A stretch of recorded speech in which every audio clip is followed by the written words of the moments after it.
Praise the Lord. Wish you happy, blessed and prosperous New Year. ಹೊಸ ವರ್ಷದ ಹಾರ್ದಿಕ ಶುಭಾಶಯಗಳು. ಕ್ರಿಸ್ತನಲ್ಲಿ ಪ್ರೀತಿಯುಳ್ಳ ದೇವಜನರೇ, ಈ ಸಜೀವ ವಾಕ್ಯ ಕಾರ್ಯಕ್ರಮಕ್ಕಾಗಿ ಸ್ತೋತ್ರ. ನಮ್ಮ ತಂದೆಯಾದ ದೇವರು ಬಹಳ ಒಳ್ಳೆಯವನು. 2025ನೇ ಇಸವಿ ನಮಗೆ ಹಳೆತಾಯಿತು. 2026ನೇ ಇಸವಿಗೆ ನಾವು ಬಂದಿದ್ದೇವೆ. ಈ ದಿನ ಜನವರಿ 3, 2026ನೇ ಇಸವಿಯಲ್ಲಿ ನಾವು ಇದ್ದೇವೆ. ಎಷ್ಟು ಒಳ್ಳೆಯ ದೇವರು ನಮ್ಮ ತಂದೆ. ಹೊಸ ವರ್ಷವನ್ನು ನಮಗೆ ಕೊಟ್ಟಿದ್ದಾನೆ. ಅದಕ್ಕಾಗಿ ಆತನಿಗೆ ಕೃತಜ್ಞತಾ ಸ್ತುತಿ ಮಾಡೋಣ. ನಾವು ಸಭೆಯಾಗಿ ಸೇರಿ ಆ ಒಂದು ಹೊಸ ವರ್ಷದಲ್ಲಿ ಡಿಸೆಂಬರ್ 31 ನೈಟ್ ಸರ್ವಿಸ್ ಮಾಡಿ ಆರಾಧನೆಯೊಡನೆ ಹೊಸ ವರ್ಷಕ್ಕೆ ದಾಟಿ ಬಂದೆವು. ಬಹಳ ದೇವರು ಸುಂದರವಾಗಿ ನಮ್ಮನ್ನು ನಡೆಸಿದ. ಏಲ್ ಬೇತೆಲ್ ವರ್ಡ್ ಆಫ್ ಲೈಫ್ ಮಿನಿಸ್ಟ್ರಿಯಲ್ಲಿ ಮಂಗಳೂರಿನಲ್ಲಿ ದೇವರು ಸಭೆಯನ್ನು ಕೊಟ್ಟಿದ್ದಾನೆ. ದೇವರು ಸಭೆ ಕಟ್ಟಿದ್ದಾನೆ. ಕರ್ತನಾದ ಯೇಸು ಈಗ ಸಭೆಯಾಗಿ ಸೇರಿ ಏಲ್ ಬೇತೆಲ್ ವರ್ಡ್ ಆಫ್ ಲೈಫ್ ಎಂಬ ಮಿನಿಸ್ಟ್ರಿಯ ಹೆಸರಿನಲ್ಲಿ ಮಂಗಳೂರಿನಲ್ಲಿ, ಬೋಳೂರಿನಲ್ಲಿ ನಾವು ಸೇರಿ ಬರುತ್ತಾ ಇದ್ದೇವೆ. ಮತ್ತು ಮೊನ್ನೆ ಮೇರಮಜಲ್ ಎಂಬ ಪ್ಲೇಸ್ನಲ್ಲಿ 31 ನೈಟನ್ನು ಸುಂದರವಾಗಿ ಅದ್ಭುತವಾಗಿ ದೇವರು ನಮ್ಮನ್ನು ನಡೆಸಿದ. ಆತನನ್ನು ಆರಾಧಿಸುತ್ತಾ ಸ್ತುತಿಸುತ್ತಾ ಆತನ ಕರ್ತನ ಮೇಜಿನಲ್ಲಿ ಭಾಗವಹಿಸುತ್ತಾ ಮತ್ತು ದೇವರು ಹೊಸ ವರ್ಷಕ್ಕಾಗಿ ಕೊಟ್ಟಿರುವಂಥ ಸಂದೇಶವನ್ನು, ದೇವರ ಮಾತನ್ನು ಕೇಳುತ್ತಾ ಸಂದೇಶದಲ್ಲಿ ನಾವು ಹರ್ಷ ಉಲ್ಲಾಸದೊಡನೆ ಆತನಲ್ಲಿ ಆನಂದಿಸಿದ್ದೇವೆ. ಪ್ರಿಯರೇ, ಈ ದಿವಸ ನಾವು ಸ್ವಲ್ಪ ಹೊತ್ತು ದೇವರ ವಾಕ್ಯವನ್ನು, ಹೊಸ ವರ್ಷದ ದೇವರ ವಾಕ್ಯವನ್ನು ಧ್ಯಾನ ಮಾಡುವುದಕ್ಕಿಂತ ಮುಂಚೆ ಒಂದು ಸ್ತುತಿ ಪದಗಳನ್ನು ಹಾಡುತ್ತಾ ದೇವರಿಗೆ ಮಹಿಮೆಯನ್ನು ಸಲ್ಲಿಸೋಣ. ಎಂಥ ಒಳ್ಳೆಯ ದೇವರು ನಮ್ಮ ದೇವರು. ಆತ ನಮ್ಮ ತಂದೆ. ಅದಕ್ಕೆ ಸ್ತೋತ್ರ ಬಲಿ ಸಂಗೀತವನ್ನು ಹಾಡುತ್ತಾ ಆತನ ನಾಮವನ್ನು ಘನಪಡಿಸುವ. Thank you lord. Yes, come on, let us praise him, worship him. ತಂದೆಯೇ, ಹಗಲಿರುಳು ನಮ್ಮನ್ನು ಕಾಪಾಡಿದಿ. ಹೊಸ ವರ್ಷವನ್ನು ನಮಗೆ ದಯಪಾಲಿಸಿದ್ದಿ. ನೀನು ಒಳ್ಳೆಯವನಪ್ಪ. ಸ್ತೋತ್ರ ಬಲಿ, ಸ್ತೋತ್ರ ಬಲಿ, ಉತ್ತಮನೇ యేసయ్య. ಈ ದಿನದ ಆನಂದವೇ ಅಪ್ಪ ನಿನ್ನ ಸನ್ನಿಧಿಯಲ್ಲಿ. Thank you Lord. Oh, glory. Our God is good God. ಹೊಸ ವರ್ಷವನ್ನು ದಯಪಾಲಿಸಿದ್ದಾನೆ. ಹೊಸ ವರ್ಷದಲ್ಲಿ ಹೊಸ ಸಂಗತಿಗಳು ನಮ್ಮ ಜೀವಿತದಲ್ಲಿ ನೆರವೇರುತ್ತದೆ. ದೇವರ ಮಕ್ಕಳೆಂಬ ಹೆಸರನ್ನು ದೇವರು ನಮಗೆ ದಯಪಾಲಿಸಿದರಲ್ಲಿ ನಮ್ಮ ಮೇಲೆ ಎಂಥ ಮಮತೆ ಇಟ್ಟಿದ್ದಾನೆ ನೋಡಿರಿ. ಓಹೋ,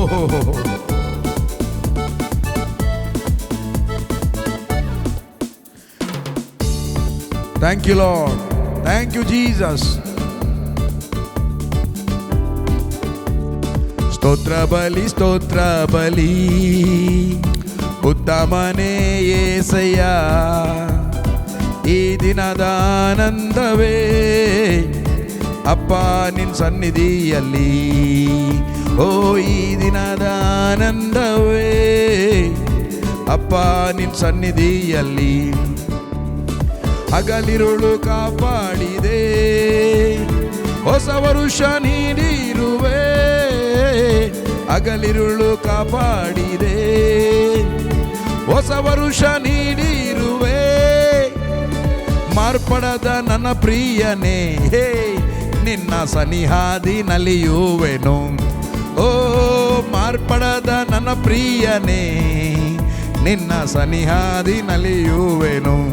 ಓ, ಮಾರ್ಪಡದ ನನ್ನ ಪ್ರಿಯನೇ, ನಿನ್ನ ಸನಿಹಾದಿ ನಲಿಯುವೆನು. ಕೋಟಿ ಕೋಟಿ ಸ್ತೋತ್ರ ರಾಜ, ಕೋಟಿ ಕೋಟಿ ಸ್ತೋತ್ರ ರಾಜ, ಕೋಟಿ ಕೋಟಿ ಸ್ತೋತ್ರ ರಾಜ, ಸ್ತೋತ್ರ ಬಲಿ ಸ್ತೋತ್ರ ಬಲಿ, ಉತ್ತಮನೇ యేసయ్య.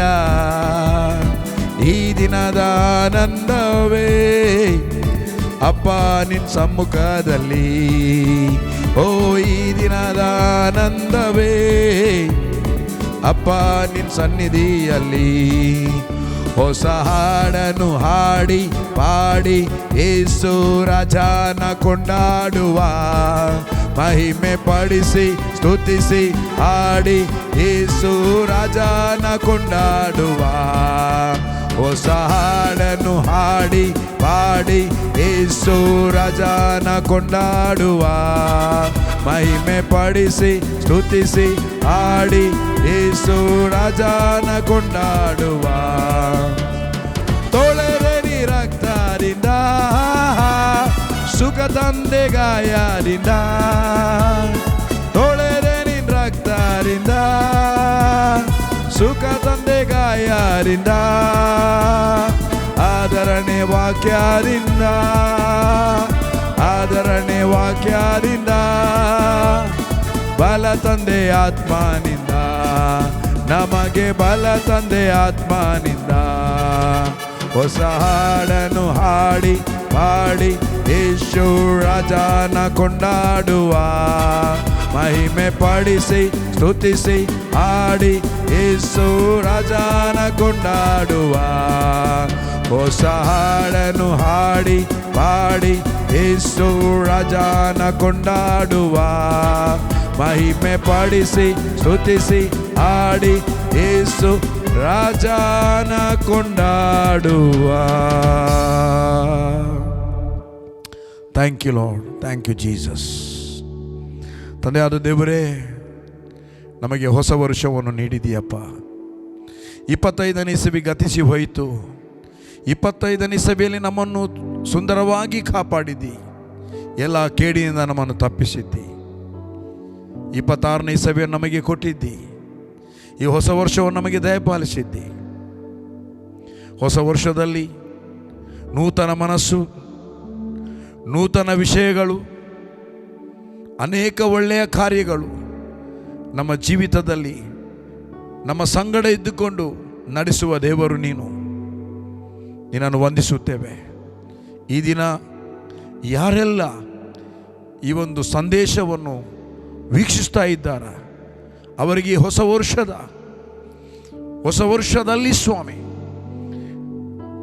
ಎಲ್ಲರಿಗೆ ನಿನ್ನ ಉನ್ನತವಾದ ಕಾರ್ಯಗಳು ನೆರವೇರಲಿ ಎಂಬುದಾಗಿ, ಎಲ್ಲರಲ್ಲಿ ನೆರವೇರಲಿ ಎಂಬುದಾಗಿ ನಾನು ಪ್ರಾರ್ಥಿಸುತ್ತೇನೆ. ತಂದೆಯಾದ ದೇವರೇ, ನಿನ್ನ ಮಹಿಮೆಯಾದ ಕಾರ್ಯಗಳು ಇವರೆಲ್ಲರ ಜೀವಿತದಲ್ಲಿ ಉಂಟಾಗಲಿ. ಎಲ್ಲ ಕೊರತೆಗಳು ನೀಗಿಸಲ್ಪಡಲಿ.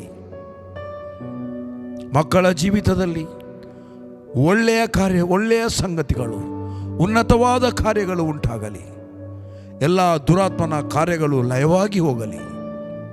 ತಂದೆಯೇ, ಈ ದಿನ ನಿನ್ನ ವಾಕ್ಯವನ್ನು ಬೋಧಿಸುವಾಗ ನೀನು ಮಾತನಾಡು. ನೀನು ಮಾತನಾಡಿದರೆ ನಾವು ಬದುಕುತ್ತೇವೆ. ನಿನ್ನ ವಾಕ್ಯವು ಬೆಂಕಿಗೂ ಬಂಡೆಯ ನುಡಿಯುವ ಚಮಟಿಗೂ ಸಮಾನವಾಗಿದೆ. ನಾನು ಮಾತನಾಡಿದ ಮಾತುಗಳು ಅವು ಆತ್ಮವಾಗಿ ಜೀವವಾಗಿ ಅವೇ ಎಂಬುದಾಗಿ ನೀನು ಹೇಳಿದ್ದಿ. ತಂದೆ, ನಿನಗೆ ಸ್ತೋತ್ರ. ಎಲ್ಲದರಲ್ಲಿ ಘನಮಾನ ಮಹಿಮೆ ನಿನಗೆ. ಯೇಸುವಿನ ನಾಮದಲ್ಲಿ ತಂದೆ, ಆಮೆನ್, ಆಮೆನ್, ಆಮೆನ್. ಓಕೆ, ಕ್ರಿಸ್ತನಲ್ಲಿ ಪ್ರಿಯರೇ, ಸುಂದರವಾಗಿ ನಾವು ಆತನನ್ನು ಸ್ತುತಿಸಿದೆವು. ಹೊಸ ವರ್ಷದ ಒನ್ಸ್ ಅಗೇನ್ ಶುಭಾಶಯಗಳು. ಈ ಹೊಸ ವರ್ಷದಲ್ಲಿ ದೇವರು ನಿಮ್ಮನ್ನು ಸುಂದರವಾಗಿ, ಆರೋಗ್ಯಕರವಾಗಿ, ಮಹಿಮೆಕರವಾಗಿ ಮತ್ತು ತುಂಬ ಆಶೀರ್ವಾದದಿಂದ ನಿಮ್ಮನ್ನು ನಡೆಸಲಿ. ಸೊ ನಾವು ಗ್ರೆಗರಿಯನ್ ಕ್ಯಾಲೆಂಡರನ್ನು ಫಾಲೋ ಮಾಡ್ತೇವೆ ಭಾರತ ದೇಶದಲ್ಲಿ. ಆಗ ಜನವರಿ ನಮಗೆ ಹೊಸ ವರ್ಷ. ಇಸ್ರಾಯೇಲ್ಯರು, ಅದು ನಮ್ಮ ಕ್ಯಾಲೆಂಡರ್ ಇರೋದು ಸೂರ್ಯನನ್ನು ಅವಲಂಬಿಸಿ, ಸೋಲಾರ್. ಇಸ್ರಾಯೇಲ್ಯರು ಅವರು ಲೂನಾರ್, ಅವರ ಕ್ಯಾಲೆಂಡರ್ ಬೇರೆ.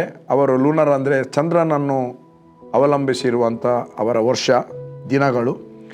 ಹಾಗಾಗಿ ಅವರ ವರ್ಷದಲ್ಲಿ ಹೊಸ ವರ್ಷವರೆಗೆ ಬರುವುದು ಪಸ್ಕಾ.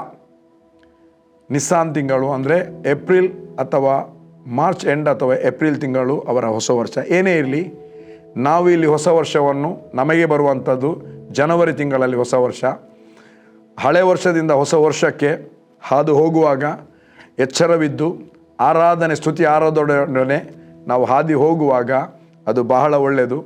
ನಾನು ಅನೇಕ ವರ್ಷಗಳಿಂದ ಬಿಡದೆ ಸುಮಾರು 1999 ಇಸವಿಯಿಂದ ಇದುವರೆಗೆ 31st ನೈಟ್ ನಾವು ಕ್ರಾಸ್ ಓವರ್ ಸರ್ವಿಸ್ 12 ಗಂಟೆಗೆ 5 ನಿಮಿಷ ಇರುವಾಗ ಸ್ತುತಿ ಆರಾಧನೆಗಳು ಪ್ರಾರಂಭ ಮಾಡಿ 12:05 ಅಥವಾ 12:10 ಒಂದು 15 ನಿಮಿಷ ಕಾಲ ಆತನನ್ನು ಸ್ತುತಿ ಆರಾಧನೆಯಲ್ಲಿ ಮಾಡಿ ನಾವು ಆ ಒಂದು ಹಳೆಯ ವರ್ಷದಿಂದ ಹೊಸ ವರ್ಷಕ್ಕೆ ಹಾದು ಹೋಗ್ತಿದ್ದೆವು.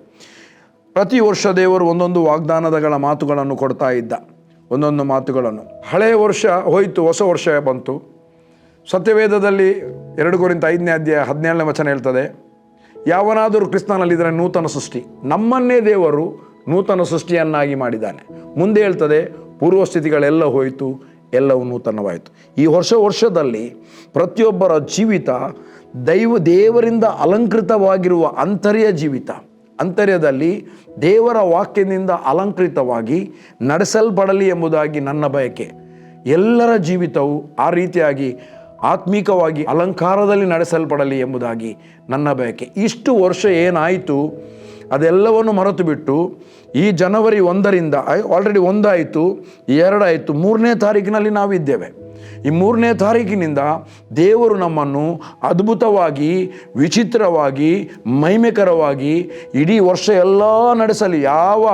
ಯಾವ ಸಮಸ್ಯೆ ಇಲ್ಲದೆ ಸಭೆ ಮಹಿಮೆಯಿಂದ ಮಹಿಮೆಗೆ ಹಾದು ಹೋಗಲಿ ಎಂಬುದಾಗಿ ಬಯಕೆ. ಪ್ರತಿ ವರ್ಷ ಪ್ರಾರ್ಥನೆಯಲ್ಲಿ ಕೂತ್ಕೊಂಡಾಗ ದೇವರು ಹೊಸ ವರ್ಷದ ಒಂದು ವಾಕ್ಯವನ್ನು ಕೊಡ್ತಿದ್ದ. ಆ ಒಂದು ವಾಕ್ಯ ಅದ್ಭುತವಾಗಿ, ವಿಚಿತ್ರವಾಗಿ ನಂಬಿದಾಗ ಆ ವಾಕ್ಯ ಇದು ಈ ವರ್ಷ ಕೊಟ್ಟಂಥ ವಾಗ್ದಾನದ, ಈ ವರ್ಷ ದೇವರು ನನಗೆ ವಾಗ್ದಾನಕರವಾಗಿ ಕೊಟ್ಟಂಥ ಒಂದು ಮಾತು ಅಥವಾ ವಚನ ಎಂಬುದಾಗಿ ನಾವು ನಂಬಿ ಅದನ್ನು ಸ್ವೀಕರಿಸುವಾಗ ದೇವರು ನಮ್ಮ ಜೀವಿತದಲ್ಲಿ ಆ ವಾಕ್ಯ ವರ್ಷ ಇಡೀ ಆ ವಾಕ್ಯದಲ್ಲಿ ನಾವು ನಡೀತೇವೆ. ವರ್ಷ ಇಡೀ ಆ ವಾಕ್ಯ ನಮ್ಮ ಜೀವಿತದಲ್ಲಿ ನೆರವೇರುತ್ತದೆ. ಡೇ ಬೈ ಡೇ ಅದು ನೆರವೇರುತ್ತದೆ. ಸೊ ಈ ವರ್ಷ ಇನ್ನೊಂದು ಮಾತು, ದೇವರು ಕೊಟ್ಟಂಥ ಮಾತನ್ನು ನಾನು ಹೇಳ್ತೇನೆ. 2 ಕೊರಿಂಥ 3ನೇ ಅಧ್ಯಾಯ 10ನೇ ವಚನ, ಅಧಿಕ ಪ್ರಭಾವವುಳ್ಳದ್ದು ಬಂದದ್ದರಿಂದ ಮೊದಲಿದ್ದ ಪ್ರಭಾವವು ಅದರ ಬಳಿಯಲ್ಲಿ ಪ್ರಭಾವ ಇಲ್ಲದಂತಾಗುತ್ತದೆ. ಹಳೆ ವರ್ಷ ಹೋಯಿತು. ಹಳೆ ವರ್ಷ ಅಂದರೆ 25ನೇ ಇಸವಿ ಹೋಯಿತು. ಅದು ನೆನಪು ಮಾತ್ರ. ನಮ್ಮ ಜಾಗ ತಗೊಂಡಿರ್ಬೋದು, ರಿಜಿಸ್ಟರ್ ಆಗಿರ್ಬೋದು, ವೆಹಿಕಲ್ ತಗೊಂಡಿರ್ಬೋದು, ಏನೇ ಇರ್ಬೋದು, ಅದು ಅದು ಸಹ ಡೇ ಬೈ ಡೇ ಹಳತಾಗ್ತದೆ. ಬಟ್ ಹಳೆ ವರ್ಷದ್ದು ಹಳೇತು ಹೋಯಿತು. ಈಗ ಹೊಸ ವರ್ಷದಲ್ಲಿದ್ದೇವೆ. ಅದಕ್ಕೆ ಇನ್ನೊಂದು ವಚನ ಐಸಾಯದಲ್ಲಿ ಹೇಳ್ತದೆ, ಐಸಾಯ 48:6, ಪುರಾತನ ಕಾರ್ಯಗಳನ್ನು ಮರೆತು ಬಿಡಿರಿ, ಈಗೋ ನಾನು ಹೊಸ ಕಾರ್ಯವನ್ನು ಮಾಡುತ್ತೇನೆ, ಅದು ಈಗಲೇ ತಲೆದೋರುತ್ತದೆ. ಏನೆಲ್ಲ ಆಗಿದೆ ನಮ್ಮ ಜೀವಿತ ಪ್ರಭಾವವುಳ್ಳದಾಗಬೇಕಾದ್ರೆ, ದೇವರ ಅಧಿಕ ಪ್ರಭಾವದಲ್ಲಿ ನಡೆಸಲ್ಪಡಬೇಕಾದ್ರೆ, ಪ್ರಭಾವ ಅಂದರೆ ಗ್ಲೋರಿ, ದೇವರ ಅಧಿಕ ಪ್ರಭಾವದಲ್ಲಿ ನಡೆಸಲ್ಪಡಬೇಕಾದರೆ ಹಳೆ ತನ್ನೆಲ್ಲವನ್ನು ಮರೆತು ಬಿಟ್ಟು, ಗಾರ್ಬೇಜ್ ಏನೆಲ್ಲ ನಮಗೆ ಆಗಿದೆ, ಮಾನಸಿಕ ಹಿಂಸೆ, ಅವಮಾನಗಳು, ಅದೆಲ್ಲವನ್ನು ಲಾಸ್ಟ್ ವೀಕ್ ಮಾತಾಡಿದೆ, ಎಲ್ಲವನ್ನು ಮರೆತು ಇನ್ನು ದೇವರು ನಮ್ಮ ಜೀವಿತದಲ್ಲಿ ಏನು ಮಾಡ್ತಾನ, ಏನು ನೆರವೇರ್ತದ, ಒಳ್ಳೆಯ ಸಂಗತಿಗಳು, ಅದಕ್ಕೋಸ್ಕರ ಅದನ್ನು ಎದುರು ನೋಡುತ್ತಾ ಪೌಲನು ಹೇಳ್ತಾನೆ, ಆತನು ನನಗೆ ಇಟ್ಟಂಥ ಬಿರುದನ್ನು ಹಿಡಿಯುವುದಕ್ಕೋಸ್ಕರ ಎದೆ ಬುಗ್ಗಿದವನಾಗಿ ಓಡುತ್ತಾ ಇದ್ದೇನೆ. ನಮ್ಮ ಓಟ ನಂಬಿಕೆಯನ್ನು ಹುಟ್ಟಿಸುವ ಆತನು, ಪೂರೈಸುವತನಾಗಿರುವ ಕ್ರಿಸ್ತ ಯೇಸುವಿನ ಮೇಲೆ ನಮ್ಮ ದೃಷ್ಟಿಯನ್ನಿಟ್ಟು ನಮಗೆ ಕೊಡಲ್ಪಟ್ಟ ಓಟವನ್ನು ಸ್ಥಿರಚಿತ್ತದಿಂದ ಓಡುವ, ದೇವರ ಮಕ್ಕಳನ್ನು ಗೌರವಿಸುವ, ದೇವ ಸಭೆಯನ್ನು ಪ್ರೀತಿಸುವ, ದೇವ ಜನರನ್ನು ಪ್ರೀತಿಸುವ, ದೇವರ ಕಂಪ್ಯಾಷನ್ನಲ್ಲಿ ನಡೆಯುವ, ದೇವರು ಮಾಡಿದ ವಾಗ್ದಾನವನ್ನು ಬಿಗಿಯಾಗಿಡ್ಕೊಳ್ಳುವ, ಹೋಲ್ಡ್ ಫಾಸ್ಟ್, ಬಿಗಿಯಾಗಿಡ್ಕೊಳ್ಳುವ. ನನ್ನ ಪ್ರಿಯ ದೇವ ಜನರೇ, ಪ್ರತಿ ವರ್ಷ ಮಾತನಾಡುವ ಹಾಗೆ ಈ ವರ್ಷ ಸಹ ಪ್ರಾರ್ಥನೆಗೆ ಕೂತಾಗ ದೇವರು ಒಂದು ಮಾತು ಮಾತಾಡಿದ. 48ನೇ ಅಧ್ಯಾಯ, ಐಸಾಯ 41ನೇ ಅಧ್ಯಾಯ 18ನೇ ವಚನ, ಅದು ಹೀಗೆ ಹೇಳ್ತದೆ, ಬೋಳುಗುಡ್ಡೆಗಳಲ್ಲಿ ನದಿಗಳನ್ನು, ತಗ್ಗುಗಳಲ್ಲಿ ಒರತೆಗಳನ್ನು ಹೊರಡಿಸಿ ಅರಣ್ಯವನ್ನು ಕೆರೆಯನ್ನಾಗಿಯೂ ಮರುಭೂಮಿಯನ್ನು ಬುಗ್ಗೆಗಳನ್ನಾಗಿಯೂ ಮಾಡುವೆನು. ಇದು ವಾಗ್ದಾನ. ಮಾಡಿದಾಗ ಅಲ್ಲಿ 19ನೇ ವಚನ ಮತ್ತು 20ನೇ ವಚನ ಹೇಳ್ತದೆ, ದೇವದಾರು, ಕಸ್ತೂರಿ, ಜಾಲಿ, ಸುಗಂಧ, ಓಲಿವ ಮರಗಳನ್ನು ಅಡವಿಯಲ್ಲಿ ನಡುವೆನು. ತುರಾಯಿ, ತಪಸಿ, ತಿಲಕ ವೃಕ್ಷಗಳನ್ನು ಅರಣ್ಯದಲ್ಲಿ ತೋಪಾಗಿ ಬೆಳೆಸುವೆನು. ತೋಪು ಅಂದರೆ ದೊಡ್ಡ ಅರಣ್ಯ. ಆಗ ಯೆಹೋವನ ಹಸ್ತವು ಇದನ್ನು ಮಾಡಿದೆ, ಹೌದು, ಇಸ್ರಾಯೇಲಿನ ಸದಮಲ ಸ್ವಾಮಿಯೇ ಸೃಷ್ಟಿಸಿದ್ದಾನೆ ಎಂದು ಎಲ್ಲರೂ ಕಂಡು ತಿಳಿದು ಮನಮುಟ್ಟಿ ಗ್ರಹಿಸಿಕೊಳ್ಳುವರು ಎಂಬುದೇ. ನನ್ನ ಪ್ರಿಯ ದೇವಜನರೇ, ಬೋಳುಗುಡ್ಡ ಅಂದರೆ ಬ್ಯಾರನ್ ಲ್ಯಾಂಡ್. ಬ್ಯಾರನ್, ಅದರಲ್ಲಿ ಏನಾಗುವುದಿಲ್ಲ, ಕೇವಲ ಅದು ಗುಡ್ಡ ಮಾತ್ರ, ಅದರಲ್ಲಿ ಯಾವ ಲಾಭ ಇಲ್ಲ. ಈಗಾದರೆ ಮಾರಿದರೆ ದುಡ್ಡು ಸಿಗ್ತದೆ, ಅದು ಬೇರೆ ಮಾತು. ಬಟ್ ಈ ಹಳೆ ಒಡಂಬಡಿಕೆಯಲ್ಲಿ ಅದರ ಅರ್ಥ ಏನಂದರೆ, ಬೋಳುಗುಡ್ಡ ಅಂದರೆ ಬ್ಯಾರನ್ ಲ್ಯಾಂಡ್. ನೀವು ಅರ್ಥ ಮಾಡಿಕೊಳ್ಳಿ, ಬೋಳುಗುಡ್ಡದಲ್ಲಿ ನದಿಗಳು ಹೋಗಲಿಕ್ಕೆ ಆಗ್ತದಾ? ಗುಡ್ಡದಲ್ಲಿ ನದಿಯಲ್ಲಿ ಹುಟ್ಟೋದು, ಗುಡ್ಡದ ಮೇಲೆ ನದಿಯಲ್ಲಿ ಬರೋದು ಚಾನ್ಸೇ ಇಲ್ಲ. ಇದು ಬಹಳ ಅಸಾಧ್ಯವಾದದ್ದು. ಆದರೆ ದೇವರು ಹೇಳ್ತಾನೆ, ಈ ವರ್ಷ ಅಸಾಧ್ಯವಾದ ಕಾರ್ಯಗಳನ್ನು ದೇವ ಮಕ್ಕಳ, ಮುಖ್ಯವಾಗಿ ಇದು ನಮ್ಮ ಸಭೆಗೆ ದೇವರು ಮಾತನಾಡಿದ್ದು, ಅದನ್ನೇ ನಾನು ಮಾತಾಡ್ತಾ ಇದ್ದೇನೆ.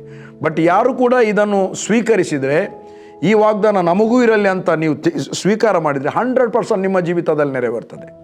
ಬೋಳುಗುಡ್ಡಗಳು ಏನಿಲ್ಲ, ಕಂಪ್ಲೀಟ್ ಒಣಗಿ ಹೋಗಿದೆ, ನೀರಿಲ್ಲ. ಸತ್ಯವೇದದಲ್ಲಿ ನೀರು ವಾಕ್ಯವನ್ನು ಪ್ರತಿಬಿಂಬಿಸುವಂಥದ್ದಾಗಿದೆ. ಹಾಗಾಗಿ ಬೋಳುಗುಡ್ಡದಲ್ಲಿ ನದಿಗಳನ್ನು ಹರಿಸುವುದಂದರೆ ಅಲ್ಲಿ ಹರಿಲಿಕ್ಕೆ ಸಾಧ್ಯ ಇಲ್ಲ. ದೇವರು ಈ ವರ್ಷದಲ್ಲಿ ಮಾಡುವ ಅದ್ಭುತ ಎಂಥ ಲೆವೆಲಿನ ಅದ್ಭುತ ಅಂದರೆ, ಬೋಳುಗುಡ್ಡ ಇರುವಂಥ ಸಿಚುವೇಶನ್ನಲ್ಲಿ ದೇವರ ವಾಕ್ಯವನ್ನು ಹರಿಸಿ, ನದಿಯನ್ನು ಹರಿಸಿ, ನದಿಗಳನ್ನು. ಸತ್ಯವೇದ ಹೇಳ್ತದೆ, 7ನೇ ಅಧ್ಯಾಯ 37ನೇ ವಚನ, ಯೋಹಾನನು ಬರೆದ ಸುವಾರ್ತೆ, ನನ್ನನ್ನು ನಂಬುವವನ ಹೊಟ್ಟೆಯೊಳಗಿಂದ ಶಾಸ್ತ್ರದಲ್ಲಿ ಹೇಳಿರುವ ಪ್ರಕಾರ ದೇವರ ಜೀವಕರವಾದ ನೀರಿನ ಹೊಳೆಗಳನ್ನೇ ಹರಿಸುತ್ತೇನೆ ಎಂಬುದಾಗಿ ಯೇಸು ಹೇಳಿದ್ದಾರೆ, ಕೂಗಿ ಹೇಳಿದ್ದಾರೆ ಜಾತ್ರೆಯ ದಿನದಲ್ಲಿ. ನನ್ನನ್ನು ನಂಬುವವನ ಹೊಟ್ಟೆಯೊಳಗಿಂದ ಜೀವಕರವಾದ ನೀರಿನ ನದಿಗಳೇ ಹರಿಯುವುದು. ವಾಕ್ಯದ ಫ್ಲೋ, ಅವನು ವಾಕ್ಯದಿಂದ ಜೀವಿಸುತ್ತಾನೆ.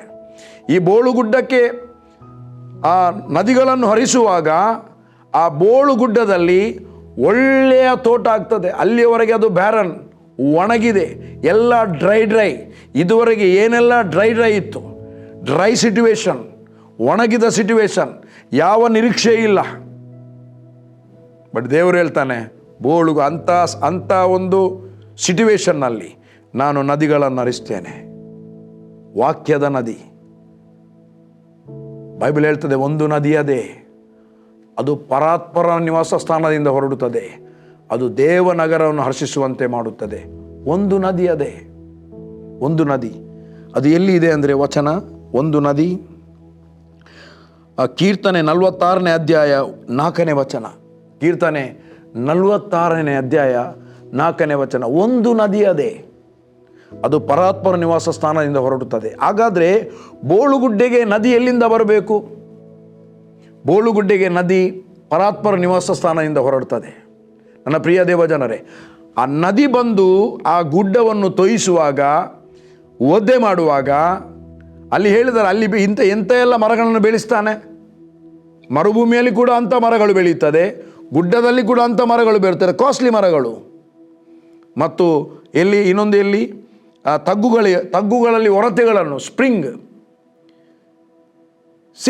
ಮರುಭೂಮಿಯಲ್ಲಿ ಬುಗ್ಗೆ, ತಗ್ಗಿನಲ್ಲಿ ಸ್ಪ್ರಿಂಗ್ ವಾಟರ್ ಮಿನರಲ್ ವಾಟರ್, ಬುಗ್ಗೆಗಳಲ್ಲಿ ವಿಟಮಿನ್ ಇರುವಂಥ ನೀರು, ಮಿನರಲ್ ಇರುವಂಥ ನೀರು. ಇದು ಏನು ಮಾಡ್ತದೆ ಅಂದರೆ, ಒಂದು ಪರಿಶುದ್ಧ ನೀರು, ಮತ್ತೊಂದು ಮಿನರಲ್ ಇರುವ ನೀರು. ಜನರ ಜೀವಿತ ಪರಿಶುದ್ಧತೆಯಿಂದ ಮಾರ್ಪಡಿಸುತ್ತಾನೆ, ಪರಿಶುದ್ಧರಾಗಿ ಜನರು ಜೀವಿಸುವಂತೆ ಮಾಡುತ್ತಾನೆ. ಮಿನರಲ್ಗಳು ಈ ಸ್ವಾಭಾವಿಕ ದೇಹಕ್ಕೆ ಪುಷ್ಟಿ ಕೊಡುತ್ತವೆ. ಅದೇ ರೀತಿಯಾಗಿ ಆತ್ಮೀಕ ಮಿನರಲ್ಸ್, ಆತ್ಮೀಕ ಜೀವಿತಕ್ಕೆ ಆತ್ಮಿಕ ವಾಕ್ಯದ ಮಿನರಲ್ಸ್ ಉಳ್ಳಂಥ ವಾಕ್ಯ ಬರುವಾಗ ಅವನ ಆತ್ಮಿಕ ಸ್ಥಿತಿ ಕೂಡ ಉನ್ನತ ಮಟ್ಟದಲ್ಲಿರುತ್ತದೆ. ಮರುಭೂಮಿಯೂ ಅರಣ್ಯ, ಗುಡ್ಡದಲ್ಲಿ ಕೂಡ ಅರಣ್ಯ, ತಗ್ಗುಗಳಲ್ಲಿ ಕೂಡ ಒಳ್ಳೆಯ ಸುಂದರವಾದ ಮರಗಳು ಬೆಳೆಯುತ್ತದೆ.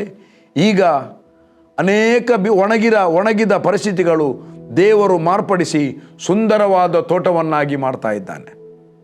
ಫಲ ಕೊಡುವ ತೋಟ, ಅರಣ್ಯದ ಮರಗಳು, ಎಲ್ಲ ಮರಗಳನ್ನು ಈ ವಾಕ್ಯದ ಮೂಲಕ ಬ್ಯಾರನ್ ಲ್ಯಾಂಡ್, ಮರುಭೂಮಿ ಕೂಡ ಬ್ಯಾರನ್. ಅದರಲ್ಲಿ ಖಾಲಿ ಸೌದಿ ಅರೇಬಿಯಾದಲ್ಲ ಮರುಭೂಮಿಯಲ್ಲಿ ಆಯಿಲ್ ಸಿಗ್ತದೆ. ಇಲ್ಲಿ ಎಂತ ಸಿಗ್ತದೆ? ಏನು ಸಿಗುವುದಿಲ್ಲ. ಗುಡ್ಡದಲ್ಲಿ ಏನು ಸಿಕ್ಕಿತ್ತು? ಏನು ಸಿಗುವುದಿಲ್ಲ, ಎಲ್ಲ ಡ್ರೈ. ಈ ಗುಡ್ಡ ಮತ್ತು ಮರುಭೂಮಿಯನ್ನು ನೋಡುವುದಲ್ಲ, ಮರುಭೂಮಿ ಅಂತ ಪರಿಸ್ಥಿತಿ, ಒಣಗಿದ ಗುಡ್ಡದಂಥ ಪರಿಸ್ಥಿತಿ, ಎಲ್ಲ ಪರಿಸ್ಥಿತಿಯನ್ನು ಈ ವರ್ಷ ದೇವರು ಬದಲು ಮಾಡಿ ಸಮೃದ್ಧಿಕರವಾದ ಜೀವಿತ, ಆತ್ಮಿಕವಾದ ಸಮೃದ್ಧಿಯನ್ನು ತಂದಾಗ ಸ್ವಾಭಾವಿಕವಾದ ಸಮೃದ್ಧಿ ಅದು ನಮ್ಮನ್ನು ಫಾಲೋ ಮಾಡ್ತದೆ. ಗುಡ್ಡದಲ್ಲಿ ಮರ ಬೆಳೆಯುವಂಥದ್ದು, ನದಿಯನ್ನು ಹರಿಸುವಂಥದ್ದು ನಂಬಲಿಕ್ಕೆ ಅಸಾಧ್ಯ. ದ್ಯಾಟ್ ಮೀನ್ಸ್ ಈ ವರ್ಷ ಆ ರೀತಿಯಾದ ಫೈತ್ನಲ್ಲಿ ದೇವರು ನಮ್ಮನ್ನು ನಡೆಸ್ತಾನೆ. ಈ ಮಾತನ್ನು ನಂಬುವಾಗ ಗುಡ್ಡದಂಥ ಬ್ಯಾರನ್ ಲ್ಯಾಂಡಿನಲ್ಲಿ, ಗುಡ್ಡದಂಥ ಎತ್ತರ ಪ್ಲೇಸ್ನಲ್ಲಿ ನದಿಗಳನ್ನು ಹರಿಸುವ ದೇವರು, ಅದನ್ನು ನಂಬುವುದು ಸುಲಭ ಅಲ್ಲ ಜನರಿಗೆ ಸ್ವಾಭಾವಿಕ ಬುದ್ಧಿಯಲ್ಲಿ. ಬಟ್ ಆತ್ಮಿಕವಾಗಿ, ಆತ್ಮಿಕ ಮನಸ್ಸಿನಿಂದ, ಆತ್ಮಿಕ ಜ್ಞಾನದಿಂದ ಅದನ್ನು ನಂಬಲಿಕ್ಕೆ ಈಸಿ. ದ್ಯಾಟ್ ಮೀನ್ಸ್ ನಿಮ್ಮ ಬಿಲೀಫ್ ಲೆವೆಲ್, ಆ ಫೇತ್ ಲೆವೆಲ್ ಇನ್ಕ್ರೀಸ್ ಆಗುತ್ತೆ. ನೀವು ನಂಬಿಕೆಯಲ್ಲಿ ಇನ್ನೊಂದು ಹಂತಕ್ಕೆ ದೇವರು ಕೊಂಡೋಗುತ್ತಾನೆ. ಎಲ್ಲಿ ಕೂಡ ಬ್ಯಾರನ್ ಲ್ಯಾಂಡ್, ಒಣಗಿದಂಥ ಏನೆಲ್ಲ ಸ್ಥಿತಿ ಇದೆ, ಏನೂ ಇಲ್ಲ, ಎಲ್ಲ ಡ್ರೈ, ಅದನ್ನು ಕೂಡ ಸುಂದರವಾದ ತೋಟ ಆಗುವಂತೆ. ಆ ಒಣಗಿದ ಗುಡ್ಡದಲ್ಲಿ ಗಿಡಗಳೆಲ್ಲ ಇದ್ದರೆ ಜನರಲ್ಲಿ ವಿಹಾರಕ್ಕೆ ಬರುತ್ತಾರೆ, ಅನೇಕ ಜನರು ಬರುತ್ತಾರೆ. ನನ್ನ ಪ್ರಿಯ ದೇವ ಜನರೇ, ಅರ್ಥ ಮಾಡಿಕೊಳ್ಳಿ. ಸೊ ಈ ವರ್ಷ ದೇವರು ನನಗೆ ಇನ್ನೂ ಸಹ ಉಂಟು, ಸಮಯ ಆಗ್ತಾ ಬಂತು ಆದರೆ ನಾನು ನೆಕ್ಸ್ಟ್ ಕಂಟಿನ್ಯೂ ಮಾಡ್ತೇನೆ. ಬಟ್ ಸಿಂಪಲ್ ಬ್ರೀಫಾಗಿ ನಾನು ಬಿಡಿಸಿದ್ದೇನೆ. ಐಸಾಯ 35:1 ಅದರೇ ಸಂಬಂಧಪಟ್ಟಂಥ ವಚನ 35:1 ಅದು ಹೇಳ್ತದೆ, ಅರಣ್ಯವು ಮರುಭೂಮಿಯು ಆನಂದಿಸುವವು, ಒಣನೆಲವು ಹರ್ಷಿಸಿ ತಾವರೆಯಂತೆ ಕಳಕಳಿಸುವುದು, ಅದು ಸಮೃದ್ಧಿಯಾಗಿ ಹೂ ಬಿಟ್ಟು ಉತ್ಸಾಹ ಧ್ವನಿ ಮಾಡುವಷ್ಟು ಉಲ್ಲಾಸ ಪಡುವುದು. ಲೆಬನೋನಿನ ಮಹಿಮೆಯು ಕಾರ್ಮೇಲಿನ ಮತ್ತು ಶಾರೋನಿನ ವೈಭವ ಅದಕ್ಕೆ ದೊರಕುವುದು. ಇದರ ಸೇಮ್ ವರ್ಡ್ ಅದು. ಶಾರೋನಿನ ಮಹಿಮೆಯು ಅದಕ್ಕೆ ದೊರಕುವುದು. ಗುಡ್ಡದಲ್ಲಿ ಅದು ವಿಹಾರ ಕೇಂದ್ರವಾಗಿ ಮಾರ್ಪಡುತ್ತದೆ ಮತ್ತು ದೂರದಿಂದ ಬೆಟ್ಟ ನೋಡುವಾಗ ಫಲಭರಿತ ಬೆಟ್ಟವಾಗಿ ಕಾಣಿಸಲ್ಲ. ದೂರದಿಂದಲೇ ಗುರುತಿಸಿಕೊಳ್ತಾರೆ ನಿಮ್ಮನ್ನು ನೋಡುವಾಗ, ದೇವರು ಇವನನ್ನು ಫಲಭರಿತವಾಗಿ ಮಾಡಿದ್ದಾನೆ, ಅವನಲ್ಲಿ ಫಲಗಳು ಕಾಣ್ತದೆ. ಇದು ಟೋಟಲಿ ಏನು ತೋರಿಸುವಂಥದ್ದಂದರೆ ಈ ವರ್ಷ ದೇವರು ಫ್ರೂಟ್ಫುಲ್ ಆಗಿ ಮಾಡುವಂಥದ್ದನ್ನು ತೋರಿಸಿಕೊಡ್ತಾ ಇದ್ದಾನೆ. ಯಾರೆಲ್ಲ ಇದನ್ನು ನಂಬುತ್ತಾರೆ ಅವರೆಲ್ಲರೂ ಈ ವರ್ಷದಲ್ಲಿ ತುಂಬ ಫ್ರೂಟ್ಫುಲ್ ಆಗುತ್ತಾರೆ. ನಿಮ್ಮ ಮಕ್ಕಳು ಫ್ರೂಟ್ಫುಲ್ ಆಗುತ್ತಾರೆ, ನಿಮ್ಮ ಕುಟುಂಬ ಫ್ರೂಟ್ಫುಲ್ ಆಗ್ತದೆ, ವೈಯಕ್ತಿಕವಾಗಿ ನೀವು ಕೂಡ, ನಿಮ್ಮಲ್ಲಿ ಫಲ ಕಾಣಿಸ್ತದೆ. ನನ್ನಲ್ಲಿದ್ದು ಫಲವನ್ನು ಕೊಡುವವನು ಇನ್ನೂ ಕೂಡ ಹೆಚ್ಚು ಫಲ ಕೊಡುವಂತೆ ದೇಶು ಶುದ್ಧಿ ಮಾಡುತ್ತಾನೆ. ಸೊ ಇದುವರೆಗೆ ನೀವು ಫಲ ಕೊಡಲಿಲ್ಲ, ಆತ್ಮಿಕವಾಗಿ ಫಲ ಕೊಡಲಿಕ್ಕೆ ಆಗಲಿಲ್ಲ, ಎಲ್ಲ ಡ್ರೈ ಇದೆ. ಅಧಿಕವಾದ ಫಲವನ್ನು ಕೊಡುವಂತೆ ಈ ವರ್ಷದಲ್ಲಿ ದೇವರು ನಿಮ್ಮನ್ನು ಖಂಡಿತವಾಗಿ, ನನ್ನನ್ನಂತೂ ನಡೆಸ್ತಾನೆ. ನಮ್ಮ ಸಭೆಗೆ ಕೊಟ್ಟಂಥ ಮಾತು, ನಮ್ಮ ಸಭೆ ಕೂಡ ಈ ವರ್ಷದಲ್ಲಿ ಅಧಿಕ ಫಲದಲ್ಲಿ ನಡೆಸಲ್ಪಡುತ್ತದೆ, ಫಲಭರಿತವಾಗಿರುತ್ತದೆ. ಒಂದು ವೇಳೆ ಗರ್ಭ ಬ್ಯಾರನ್ ಆಗಿದ್ದರೆ ಗರ್ಭಫಲವೂ ಕೂಡ ನೀವು ಕಾಣುತ್ತೀರಿ. ನಿಮ್ಮ ಮಕ್ಕಳು ತುಂಬ ಮೊಂಡರಾಗಿದ್ದಾರೆ, ಅವರಲ್ಲಿ ಕ್ರಿಸ್ತನಲ್ಲಿ ಫಲ ಕಾಣ್ತಾ ಇಲ್ಲ. ಈ ವರ್ಷ ಆ ಮೊಂಡ ಮಕ್ಕಳು ಕೂಡ ಕ್ರಿಸ್ತನಿಗೋಸ್ಕರ ಉರಿದು ಪ್ರಕಾಶಿಸುವಂತೆ ಆಗುತ್ತಾರೆ. ಅವರಲ್ಲಿ ಕೂಡ ಕ್ರಿಸ್ತನ ಫಲ ಕಾಣುತ್ತೆ, ಖಂಡಿತವಾಗಿ ಫಲ ಕಾಣುತ್ತೆ, ಪ್ರೀತಿಯಲ್ಲಿ ನಡೆಸಲ್ಪಡುತ್ತಾರೆ. ನನ್ನ ಪ್ರಿಯ ದೇವಜನರೇ, ಹೊಸ ವರ್ಷ ಬಂತು, ಸಂಭ್ರಮ ಪಟ್ಟೆವು, ಹರ್ಷಿಸಿದೆವು, ಉಲ್ಲಾಸಿಸಿದೆವು, ಪ್ರಾರ್ಥನೆಯಲ್ಲಿ ನಮ್ಮ ದಿನವನ್ನು ಕಳೆದೆವು, ಆರಾಧಿಸಿದ ಕ್ರಾಸ್ ಓವರ್ ನೈಟ್ ಪಾಸಾದೆವು. ಬಟ್ ಈ ವರ್ಷವನ್ನು ಯಾರಿಗೆ ಕೊಟ್ಟಿದ್ದಾರೆ? ದೇವರು ನಮಗೆ ಕೊಟ್ಟಿದ್ದಾರೆ. ನನ್ನ ಪ್ರಿಯ ದೇವಜನರೇ, ದೇವರು ನಮಗೆ ಕೊಟ್ಟಿದ್ದಾರೆ. ದೇವರು ನಮಗೆ ಒಂದು ಉದ್ದೇಶದ ಮೇಲೆ ಕೊಟ್ಟಿದ್ದಾರೆ. ದೇವರ ಉದ್ದೇಶವನ್ನು, ಯೇಸುವಿನ ಉದ್ದೇಶವನ್ನು ನಾವು ಈ ವರ್ಷ ನೆರವೇರಿಸಬೇಕೆಂಬುದಾಗಿ ದೇವರು ಈ ವಚನವನ್ನು ಕೊಟ್ಟು ಹೊಸ ವರ್ಷವನ್ನು ನಮಗೆ ದಯಪಾಲಿಸಿ, ಹೊಸ ವರ್ಷದಲ್ಲಿ ನಾವು ಸಜೀವವಾಗಿದ್ದೇವೆ, ಜೀವದಲ್ಲಿದ್ದೇವೆ, ಬದುಕುತ್ತಾ ಇದ್ದೇವೆ. ಖಂಡಿತವಾಗಿ 118ನೇ ಕೀರ್ತನೆ 17ನೇ ವಚನ ಹೇಳ್ತದೆ, ನೀನು ಸಾಯುವುದಿಲ್ಲ, ಜೀವದಿಂದ ಇದ್ದು ಯಾವಿನ ಕ್ರಿಯೆಯನ್ನು ಪ್ರಚುರಪಡಿಸುತ್ತೆ ಎಂಬುದಾಗಿ. ಸೊ ಹೊಸ ವರ್ಷ ದೇವರು ನಮಗೆ ದಯಪಾಲಿಸಿದ್ದಾನೆ. ಹೊಸ ವರ್ಷದಲ್ಲಿ ದೇವರಿಗೆ ಮಹಿಮೆಕರವಾಗಿ ಜೀವಿಸುವ, ಕ್ರಿಸ್ತನಿಗಾಗಿ ಜೀವಿಸುವ, ಕ್ರಿಸ್ತನ ಮಹಿಮೆಯಾಗಿ ಜೀವಿಸುವ, ಕ್ರಿಸ್ತನ ಮಹಿಮೆಯೊಡನೆ ಜೀವಿಸುವ. God bless you. ಅಷ್ಟು ಮಾತ್ರ ಅಲ್ಲ, ಅಕ್ಟೋಬರ್ ತಿಂಗಳಿನಲ್ಲಿ ದೇವರು ಸಭೆಯನ್ನು ಕೊಟ್ಟ ಮಂಗಳೂರಿನಲ್ಲಿ ಬೋಳೂರು ಮಿಷನ್ ಕಾಂಪೌಂಡ್ನಲ್ಲಿ ಸುಮವಿಲದಲ್ಲಿ ನಾವು ಭಾನುವಾರ ಆರಾಧನೆಗೆ ಸೇರಿ ಬರ್ತಾ ಇದ್ದೇವೆ. ಎವ್ರಿ ಸಂಡೇ 8:30ಯಿಂದ 11 ಗಂಟೆ ತನಕ ಈ 2.5 ತಾಸಿನ ಆರಾಧನೆ ಇರ್ತದೆ. ಸ್ತುತಿ ಆರಾಧನೆ ಮತ್ತು ವಾಕ್ಯ ಸಂದೇಶ. ಸಭೆಯಾಗಿ ನಾವು ಸೇರಿ ಬರ್ತಾ ಇದ್ದೇವೆ. ಜನ ಬರ್ತಾ ಇದ್ದಾರೆ, ಕುಟುಂಬಗಳು ಬರ್ತಾ ಇವೆ. ಸೊ ಈ ಸಂಡೇ, ಕಮಿಂಗ್ ಸಂಡೇ, ಇದೇ ಸಂಡೇ, ನಾಳೆ ಅಲ್ಲ ನಾಳ್ದು, ನಮ್ಮ ಸಭೆಗೆ ಬೆಂಗಳೂರಿನಿಂದ ಐಸಾಕ್ ಥೋಮಸ್ ಎಂಬುವರು ಬರ್ತಾ ಇದ್ದಾರೆ. ಯಾರಾದರೂ ಸಭೆಗೆ ಹೋಗದವರಿದ್ದರೆ ಬನ್ನಿ. Bless you. God bless you. ನಿಮ್ಮನ್ನು ದೇವರು ಆಶೀರ್ವದಿಸಲಿ. ಪ್ರತಿ ಸಂಡೇ 8:30ಯಿಂದ 11 ಗಂಟೆ ತನಕ ಬೋಳೂರು ಮಿಷನ್ ಕಾಂಪೌಂಡ್ ಸುಮವಿಲ್ಲ ನಮ್ಮ ಡ್ಯಾಡಿ ಮನೆಯಲ್ಲಿ ಸ್ತುತಿ ಆರಾಧನೆ ಸಭೆಯ ಕಾರ್ಯಕ್ರಮ ನಡೀತಾ ಇದೆ. So you are welcome. God bless you. ದೇವರು ನಿಮ್ಮನ್ನು ಹೊಸ ವರ್ಷದಲ್ಲಿ ಉನ್ನತ ಮಟ್ಟದಲ್ಲಿ ಆಶೀರ್ವದಿಸಿ ನಡೆಸಲಿ. ದೇವರ ಆಶೀರ್ವಾದ ಸದಾ ನಿಮ್ಮ ಸಂಗಡ ಇರಲಿ ಎಂಬುದಾಗಿ ನಾನು ಪ್ರಾರ್ಥಿಸುತ್ತೇನೆ. God bless you. You are blessed. Amen. Once again wish you happy, blessed and prosperous new year.